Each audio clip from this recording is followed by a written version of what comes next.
There was a time when stealth games were a really huge part of gaming. I mean full-on stealth games like Metal Gear Solid, Splinter Cell or even Thief. And these were the games that people actually care about. And they had identity, they had style. They had a very specific way of making you play the game. And now stealth is still around, but it does not feel as nearly as important as it used to be. So the question is, what happened?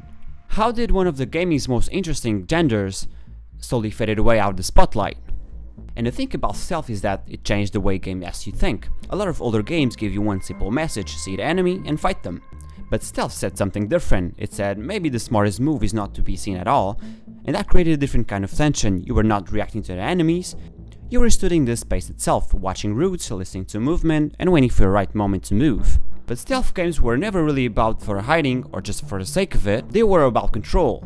They were about learning the room instead of the room learning you.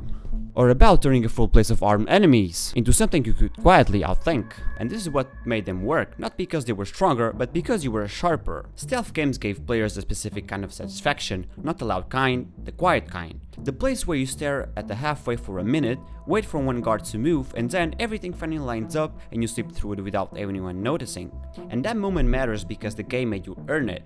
You were not bulldozing your way through a level, you were reading it, solving it, and taking something dangerous and making it manageable throughout the patient alone. And when it worked, it felt incredible. And right after came the golden age of stealth games.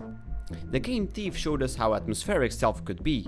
Metal Gear Solid made stealth feel cinematic and unforgettable. Splinter Cell gave us a sleek modern identity, and Hitman turned stealth into a sandbox of planning and improvisation. And for a while, it really looked like stealth had a permanent place in the industry, not just a side mechanic. It was a full category of gaming, and that is when something interesting happened. Stealth did not exactly vanish first, it got absorbed. And suddenly every big game wanted some kind of stealth system: Assassin's Creed, Far Cry, Batman Arkham or Deus Ex. And even games that were not really about stealth started borrowing from it. And that sounds like a win at first, but also meant stealth stopped feeling like its own thing. It became a feature, a tool, something games added because players expected. And once that happened, dedicated stealth games started feeling rarer. But not because stealth was bad, but because it was no longer special the way it used to be. At the same time, gaming itself changed. Games got faster, open worlds got bigger, and multiplayer got more important, and the action became the default. And stealth does not really live in that world. Stealth asks you to stop, to watch, and to wait. That is kinda the whole point. But the industry started moving into the opposite direction. It wanted speed, constant movement, constant reward, and constant noise. Stealth is almost the opposite of that. It is built around patience, and in a time where patience became harder to sell. But there is also another reason stealth games became less common. They are hard to make, really hard, because stealth games are only work if the AI is believable enough to sell the illusion, and the enemies need to patrol, hear, react, and search properly. And if that breaks, the whole game breaks up. A shooter can survive a rough AI, a stealth game cannot. The second enemies start behaving stupidly, the tension disappears, the whole fantasy falls apart. That means stealth games need a lot more care, more tuning and more testing, and more money and time. And a lot of the studios would rather spend that on something easier to market. And I also think part of the answer is on our side. Players got used to faster games, faster progression, and faster feedback.